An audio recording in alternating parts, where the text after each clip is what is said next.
Just because the rain is calming down does not mean the water is going away right away. High tide's coming up at 11 o'clock. This is going to cause some additional residence time for this. I know that the stormwater people are going to be working as hard as they can to clear out as much as they can, but this is a lot of water. Yeah, so Qology Barbecue has a foot of water inside. I just heard that. Yeah, Jared, before we go, it's 8:33 now. I want to show these Snapchat videos again one more time. And with the information you've now developed, maybe you can help us understand what it is we are seeing in these incredible social media videos from downtown Charleston. Yeah, so that looks like, so that, again, this is all around the market. This is around the historic Charleston City Market area. This is a common tourist place. The cruise terminal is just down the street here. Literally, the cruise terminal opens up to Market Street.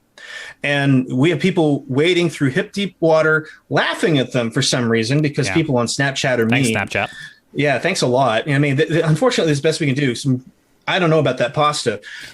We are looking at these reports in real time, but I mean, I want to show people, and I want to have you explain to us again what it is we're seeing, because this is the best vantage point we have, stupid subtitles aside. Yes, absolutely. And I want to thank everybody who took videos of this, even, regardless of what your mindset might have been when taking these videos. This is incredibly helpful. That is the market. That is the downtown market. That is Church Street. That is Church Street and South Market Street. And that is water inside the market. So inside the market, there's water in there. That's a van. Looks like he got stuck.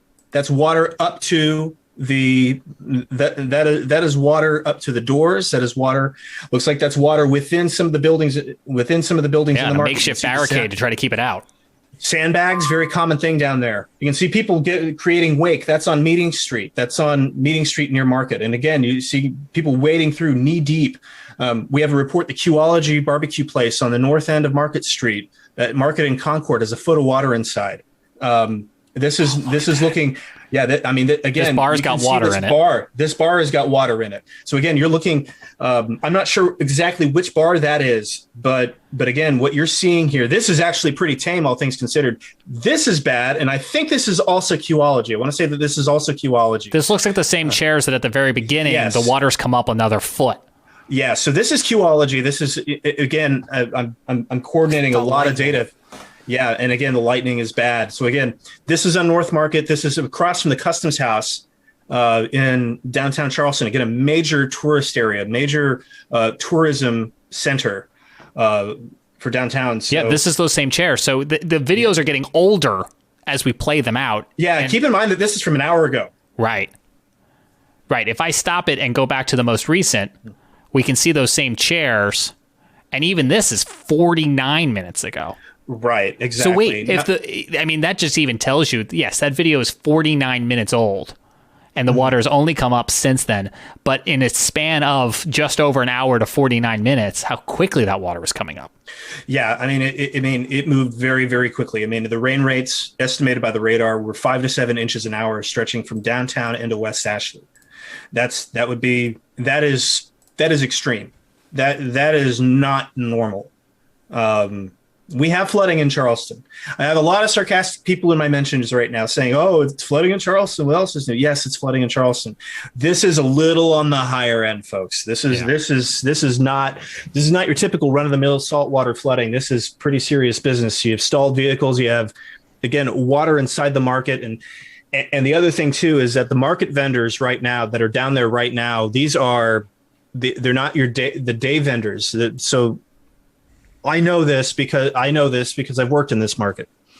There is a day market, and then on the weekends there is a night market.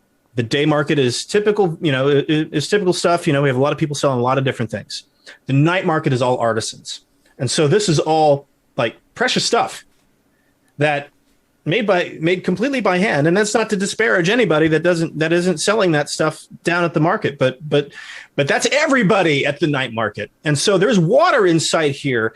And that creates a very scary situation for the people who are inside. So vendors and patrons as well. So again, it's a very, very scary situation. And now it's night. You saw the standing water. And again, the crews are going to go. They're going to do their thing. They're going to move as quickly as possible to get as much water pumped out as they can. But with high tide coming up, it's going to be very hard for this stuff to drain naturally. So I need people to be patient, and I need people to stay off the roads and stay out of floodwaters. That is the most important thing that you can do for your safety, for the safety of first responders. Please, please, please stay out of floodwaters. It is so important. Jared, I know what I'm about to say is going to sound slightly like a shameless plug, but here on the Carolina Weather Group in just the last weeks on our weekly Wednesday show, we've been talking about this exact topic. Just this past week, we talked with the Weather Prediction Center, which is the arm of the National Weather Service that handles forecasting excessive rainfall events. That was episode 367.